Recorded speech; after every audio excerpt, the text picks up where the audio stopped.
ಎಲ್ಲರಿಗೂ ನಮಸ್ಕಾರ. Welcome back to my channel. ಇವತ್ತು ಪೈನಾಪಲಿಂದ ಒಂದು ಚಾಟ್ ಮಾಡ್ಕೊಳ್ತಾ ಇದ್ದೀನಿ. ತುಂಬ ಟೇಸ್ಟಿಯಾಗಿರುತ್ತೆ, ಟ್ರೈ ಮಾಡಿ ನೀವು ಕೂಡ. ಏನಿಲ್ಲ, ಸ್ಲೈಸ್ ಇಟ್ಟಿದ್ದೀನಲ್ಲ, ಅದೊಂದು 3 ಸ್ಲೈಸು ಆ ಥರ ಸಣ್ಣ ಸಣ್ಣ ಪೀಸಾಗಿ ಕಟ್ ಮಾಡಿ ಇಟ್ಕೊಂಡಿದ್ದೀನಿ. ಅದು ಆಲ್ಮೋಸ್ಟ್ 1 ಕಪ್ ಆಗುತ್ತದು. ಒಂದು ಅರ್ಧ ಕ್ಯಾರೆಟ್ ತುರಿದು ಇಟ್ಕೊಂಡಿದ್ದೀನಿ. ಒಂದು ಅರ್ಧ ಈರುಳ್ಳಿ ಕಟ್ ಮಾಡಿ ಇಟ್ಕೊಂಡಿದ್ದೀನಿ ಸಣ್ಣದಾಗಿ. ಇದನ್ನು ತೋತಾಪುರಿ ಮಾವಿನಕಾಯಿ ಇತ್ತು, ಅದೊಂದು ಸ್ವಲ್ಪ ಕಟ್ ಮಾಡಿ ಇಟ್ಕೊಂಡಿದ್ದೀನಿ, ಹಾಕಿದ್ರೆ ಚೆನ್ನಾಗಿರುತ್ತೆ ಅಂತ, ಹುಳಿ ಸಿಹಿ ಇರುತ್ತೆ ಅಂತ.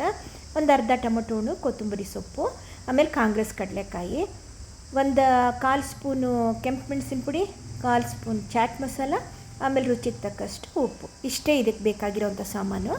ಇದೆಲ್ಲನೂ ಈಗ ಒಂದು ಬೌಲ್ಗೆ ಹಾಕ್ಕೊಂಡಿದ್ದೀನಿ. ನೋಡಿ, ಒಂದು 1/4 ಸ್ಪೂನು ಕೆಂಪು ಮೆಣಸಿನ ಪುಡಿ, ರುಚಿಗೆ ತಕ್ಕಷ್ಟು ಉಪ್ಪು,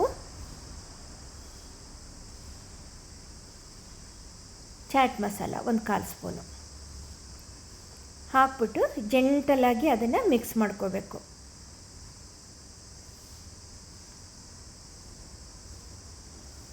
ತಿನ್ನೋವಾಗ ಅದನ್ನು ಮಿಕ್ಸ್ ಮಾಡ್ಕೊಳ್ಳಿ. ಮುಂಚೆನೇ ಮಿಕ್ಸ್ ಮಾಡಿ ಇಟ್ಕೊಬಿಡಿ, ಯಾಕಂದರೆ ಪೈನಾಪಲ್ ಕೂಡ ನೀರು ಬಿಟ್ಕೊಳ್ಳುತ್ತೆ, ಟೊಮೊಟೊ ಇದೆ ನೀರು ಬಿಟ್ಕೊಳ್ಳುತ್ತೆ, ಈರುಳ್ಳಿನೂ ನೀರು ಬಿಟ್ಕೊಳ್ಳುತ್ತೆ.